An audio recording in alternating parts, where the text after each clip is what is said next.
안녕하세요. 불인이 경매. 오늘은 법원 경매 필살기 1강으로 기초부터 차근차근 알려드립니다. 오늘 불인이 질문은 형식적인 경매 청구의 영어는 뭔가요? 경매로 집을 사려면 기간이 얼마나 걸리나요? 이 대표님 모시고 좋은 강의 듣겠습니다. 경매로 집을 사려면은 우선 간단히 설명드리면은 오늘 입찰했다고 생각하시면은 일주일 뒤가 경매 허가 또는 불허가에 대한 결정을 하게 되죠. 그리고 그 다음에는 또 그 결정이 나고 나서 일주일 뒤가 매각 허가에 대한 이의 신청 기간입니다.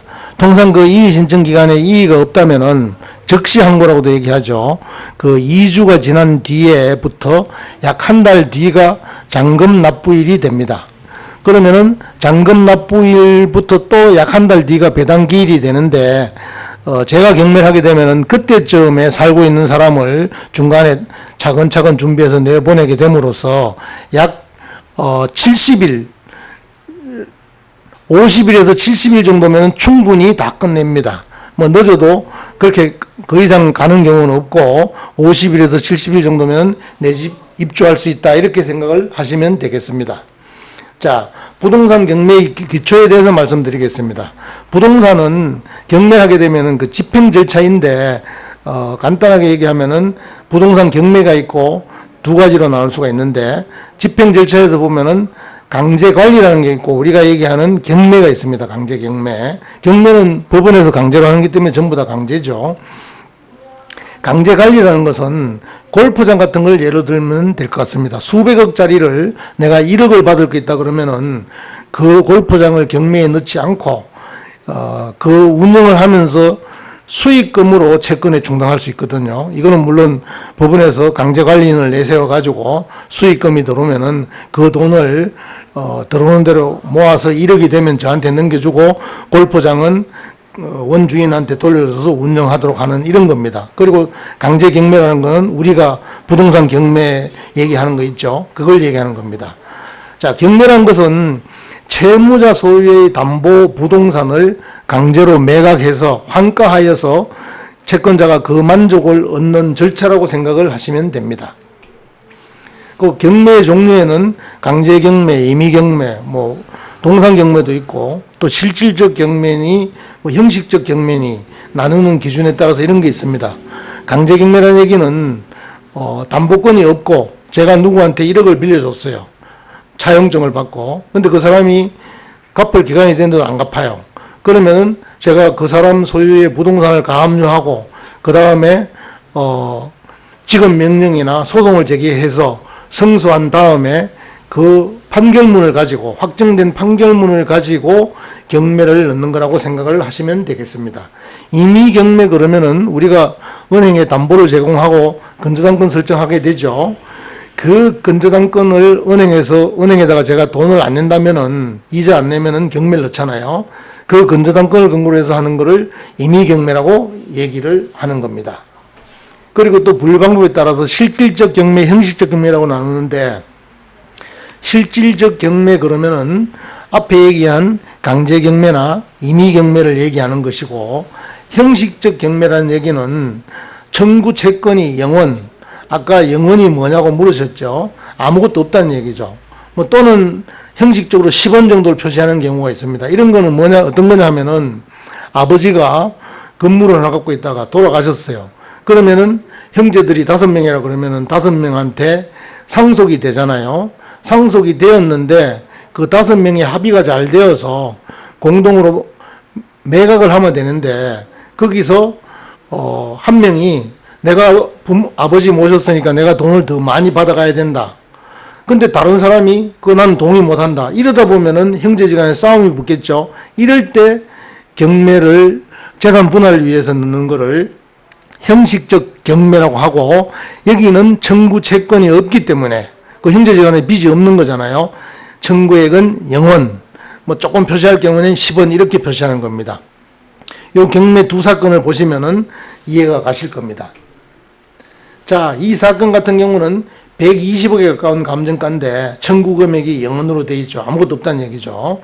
예, 이게 바로 공유물 분할을 위한 경매, 형식적 경매 여기 써 있죠. 예. 또 아까 이제 이걸 보면 청구액이 2억이거든요. 임의경매, 뭐 강제경매도 채권이 있으면 1억이 됐든 이렇게 표시가 되는 거고요. 이런 차이라고 보시면 되고, 경매정보지나 대부분 사이트에서 경매 사건을 검색해 보면 청구액이 나타납니다. 그걸 보고서 생각을 하시면 되겠습니다. 그리고 경매 절차도에 대해서 입찰을 하는 입장에서 간단하게, 중간에 뭐 과정도 있습니다만은 그거는 또 법원에서 하는 일이기 때문에 우리가 굳이 몰라도 되거든요. 채권자가 경매 접수를 하면은 그 절차에 따라서 법원에서 경매 개시 결정을 하죠. 개시 결정을 하고 나면은 이게 경매 개시 결정이 등기부에 그대로 올라갑니다. 그 다음에는 절차에 따라서 배당 요구 종기일을 정하고요. 그 다음에 입찰 기일을 정하게 되죠. 이때 이제 뭐 신건일 때는 세매각이라고 얘기할 수 있고, 신건 경매 이렇게도 얘기하죠. 재매각은 재경매를 얘기하는 거죠. 그 만약에 입찰 기일 처음에 뭐 매각이 안 되고 한번 유찰이 되었다면은 유찰되어서 뭐 서울 같으면은 20% 집행 되니까 1억짜리가 8천만 원, 경기도 일부 지역은 또 30% 되는 데가 있죠.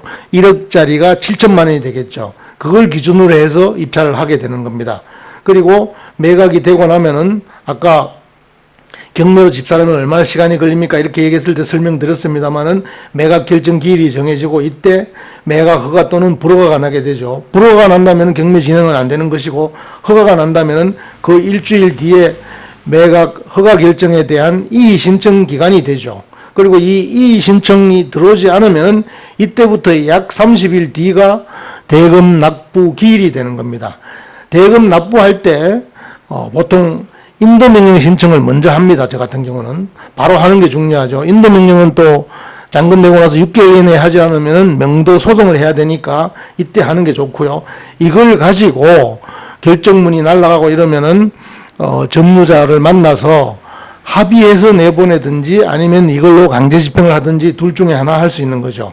그리고 대금 납부 기일부터 통상 약 30일 뒤에가 배당 기일이 되는데, 이 배당 기일 즈음에 저는 요 인도를 완성하는 걸 목표로 하고 있습니다. 그래서 약 50일 정도 시간이 걸리고, 좀 길어야 뭐 70일 그 이내에 입주할 수 있다고 보시면 되겠습니다. 만약에 대금 납부 기일에 납부를 하지 않으면은 연체이자가 붙는데 현재 기준으로는 연 15%의 이자가 가산이 됩니다. 납부할 때까지.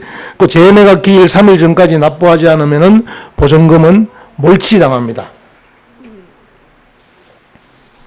민사집행법에 의한 강제 집행 절차다. 이 말은 경매는 그렇다는 얘기입니다. 경매 절차는 앞에 설명드린 거와 뭐 비슷하지만은 요약해서 보면은 경매 신청으로 집행법원이 민사집행법에 근거해서 압류한다는 얘기는 경매 개시 결정을 얘기하는 겁니다. 매각해서 현금화해 가지고 이것을 배당하는 강제 집행 절차입니다. 사법상의 매매라는 게 통설이고 판례입니다. 법원에서 소송을 할 때도 마찬가지입니다만은 경매도 소송의 일종이거든요. 그래서 통상 송달을 하게 되면은 등기 우편으로 송달을 한다. 이렇게 생각을 하시면 되겠고요. 이 각 경매 집행 기록은 이해관계인이 표시된 등기부 등본이나 뭐 권리신고, 임차인이 권리신고할 수 있잖아요. 그럼 그 주소로 등기 송달해야 됩니다. 뭐 채무자가 외국에 있거나 있는 곳이 분명하지 않으면은 집행행위에 속한 송달이나 통지를 하지 않아도 된다고 민사집행법 제12조에 나와 있고요. 외국 송달의 특례, 이해관계인이 외국에 있을 때는 집행 절차에서 외국으로 송달이나 통지를 하는 경우에는 송달이나 통지와 함께 대한민국에 송달이나 통지를 받을 장소와 영수인을 정해서 상당 기간 이내에 신고하도록 법원이 명령할 수 있습니다. 제1항의 기간 이내에 신고가 없는 경우에는 그 이후의 송달이나 통지를 하지 아니할 수 있다. 뭐 송달 간주, 그 문건 목록에 보면은 송달 간주 이런 내용이 있거든요. 송달된 거로 간주한다 이런 얘기죠. 그런 것이 요 설명에 해당된다고 보시면 되겠습니다. 경매 용어, 이거 뭐 외우지 않으셔도 이렇게 자꾸 듣다 보면 알게 되니까 매각 기일 그러면 입찰 기일 얘기하는 것이고요. 매각 결정 기일은 매각 허가냐 불허가냐를 결정하는 날이고요. 최고가 매수 신고인은 1등 낙찰된 사람을 얘기하는 거고, 차순위 매수 신고인은 1등 그 다음, 차순위니까 2등이겠죠. 여기서 최고가 매수 신고인과 매수인 낙찰자는 같은 의미입니다. 명도, 인도 아닌 명도 소송은 시간이 많이 걸린다 그랬죠. 경락 잔금, 뭐 잔금 내는 거죠. 각하, 기각. 각하나 기각은 그냥 간단하게 얘기해서 법원에서 결정하는 내용이라고 생각을 하시면 되고요. 뭐 어떤 여기 설명 보면은 뭐 여건의 험결이나 부적급 등으로 본안 심리를 하지 않겠다는 게 각하. 소송이나 이의 제기에 대한 신청이 이유 없다고 해서 배척하는 거는 기각, 이렇게 얘기하는 거죠.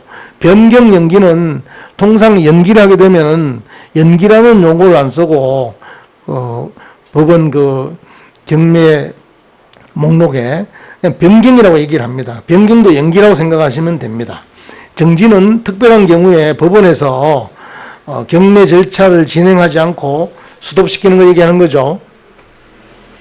또 취하라는 얘기는 이제 경매 진행이 안 된다 이렇게 생각하시면 되고, 취소도 마찬가지로 생각을 하시면 되겠습니다. 여기서 이제 중요한 거는 일괄 경매라는 게 있는데, 일괄 경매라고 얘기하면은 다세대 주택은 뭐 101호부터 104호까지 있고, 또 뭐 2층도 4호까지 있고, 그리고 한 4층이나 5층 있으면은 20세대, 뭐 10세대 이렇게 되잖아요. 그게 한 사람 명의로 돼 있는데 아파트처럼 각 호별로 등기가 돼 있을 경우에 이거를 공동담보 설정하게 되면은 한꺼번에 다 경매를 집어넣게 되죠. 일괄해서 넣는다는 의미로 일괄 매각이라고 생각을 하시면 되겠습니다. 아까 강제경매, 임의경매는 말씀드렸고, 배당요구는 채권자가 배당요구 종기일까지 배당요구를 해야 된다는 얘기고요. 배당표는 배당기일에 작성되는 표, 누구한테 얼마 배당이 되고 누구한테 얼마 배당이 되었다, 이런 내용이죠. 그 소액 임차인 그러면은 임차인 중에서 소액이라는 얘기고, 대항력 그러면은 대항력 있는 임차인, 뭐 대항력 없는 임차인, 이런 용어 있죠. 그 명도소송하고 인도명령은 차이점을 말씀을 드렸습니다. 간단하죠. 자, 다음 또 알찬 내용을 준비해서 다시 찾아뵙도록 하겠습니다. 고맙습니다.